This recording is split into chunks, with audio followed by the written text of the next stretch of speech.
നമസ്കാരം. ഇന്നത്തെ പ്രധാന വാർത്തകളിലേക്ക് സ്വാഗതം. ഭരണകൂടങ്ങളും രാഷ്ട്രീയ പാർട്ടികളും മറച്ചുവെക്കാൻ ശ്രമിക്കുന്ന പക്ഷപാതങ്ങളില്ലാത്ത സത്യങ്ങൾ നിങ്ങളിലേക്ക്. വാർത്താ തലക്കെട്ടുകൾ. സിൽവർ ലൈൻ വീണ്ടും സജീവമാകുന്നു. കേന്ദ്രത്തിന്റെ തത്വത്തിലുള്ള അംഗീകാരം.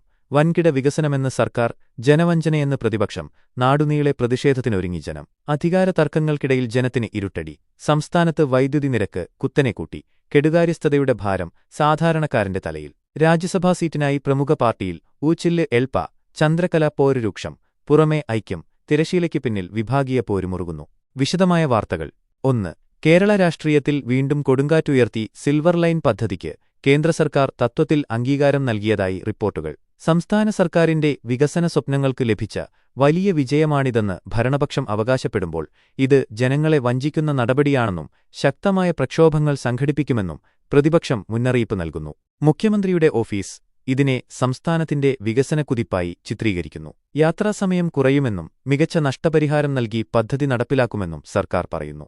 എന്നാൽ ഇത് കേരളത്തെ കടക്കെണിയിലാക്കുമെന്നും പരിസ്ഥിതിയെ നശിപ്പിക്കുമെന്നും ആയിരങ്ങളെ കുടിയൊഴിപ്പിക്കുമെന്നും ആരോപിച്ച് പ്രതിപക്ഷ നേതാവ് വി.ഡി. സതീശൻ രംഗത്തെത്തി. ശാസ്ത്രീയ പഠനങ്ങളില്ലാതെയാണ് പദ്ധതിയെന്നും നന്ദിഗ്രാം മോഡൽ സമരങ്ങൾ ആവർത്തിക്കുമെന്നും അദ്ദേഹം മുന്നറിയിപ്പ് നൽകി.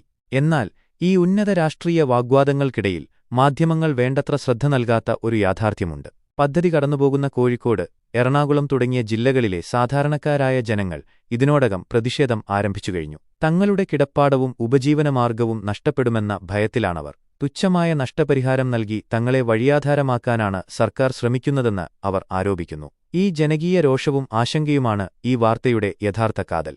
2.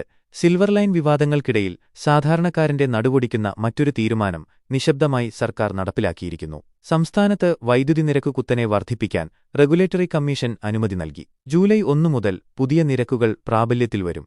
വൈദ്യുതി വാങ്ങുന്നതിനുള്ള ചെലവ് വർദ്ധിച്ചതാണ് നിരക്ക് കൂട്ടാൻ കാരണമെന്നാണ് സർക്കാർ ഭാഷ്യം. എന്നാൽ കെ.എസ്.ഇ.ബിയുടെ കെടുകാര്യസ്ഥതയും നഷ്ടവുമാണ് യഥാർത്ഥ കാരണമെന്ന് ഉപഭോക്തൃ സംഘടനകളും സാമ്പത്തിക വിദഗ്ധരും ചൂണ്ടിക്കാണിക്കുന്നു. സ്വകാര്യ കമ്പനികളിൽ നിന്ന് ഉയർന്ന വിലയ്ക്ക് വൈദ്യുതി വാങ്ങാനുള്ള കരാറുകളാണ് ബോർഡിന്റെ നഷ്ടത്തിനു പിന്നിലെന്ന് പല കോണുകളിൽ നിന്നും ആരോപണങ്ങൾ ഉയരുന്നുണ്ടെങ്കിലും മുഖ്യധാരാ മാധ്യമങ്ങൾ ഈ വിഷയത്തിന് വേണ്ടത്ര പ്രാധാന്യം നൽകുന്നില്ല. വിലക്കയറ്റം കൊണ്ട് പൊറുതിമുട്ടിയ ജനങ്ങൾക്ക് ഇരുട്ടടിയായി മാറിയിരിക്കുകയാണ് ഈ പുതിയ തീരുമാനം. 3. അടുത്തതായി സംസ്ഥാനത്തെ ഒരു പ്രമുഖ രാഷ്ട്രീയ പാർട്ടിയിൽ രാജ്യസഭാ സീറ്റിനെ ചൊല്ലി ഉടലെടുത്ത രൂക്ഷമായ ഉൾപ്പോരിന്റെ വാർത്തയാണ്. സ്ഥാനാർത്ഥിയെ ജനാധിപത്യ രീതിയിൽ കണ്ടെത്തുമെന്ന് നേതാക്കൾ പരസ്യമായി പറയുമ്പോഴും പാർട്ടിക്കുള്ളിൽ വിഭാഗീയത ആളിക്കത്തുകയാണെന്ന് വിശ്വസ്ത കേന്ദ്രങ്ങൾ ഞങ്ങളെ അറിയിക്കുന്നു. പാർട്ടിയിലെ മുതിർന്ന നേതാക്കളുടെ പക്ഷവും തലമുറമാറ്റം ആവശ്യപ്പെടുന്ന യുവനേതാക്കളുടെ പക്ഷവും തമ്മിലാണ് പ്രധാന തർക്കം. തങ്ങളുടെ സ്ഥാനാർത്ഥിക്കുവേണ്ടി ഓരോ വിഭാഗവും ശക്തമായ ചരടുവലികൾ നടത്തുന്നു. രഹസ്യയോഗങ്ങളും കടുത്ത വാഗ്വാദങ്ങളും പാർട്ടിക്കുള്ളിൽ നടക്കുന്നുണ്ടെന്നാണ് വിവരം.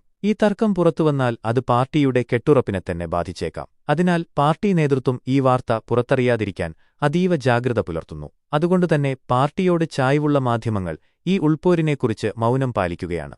സത്യം മാത്രം അടയാളപ്പെടുത്തുന്ന കൂടുതൽ വാർത്തകളുമായി വീണ്ടും കാണാം. നമസ്കാരം.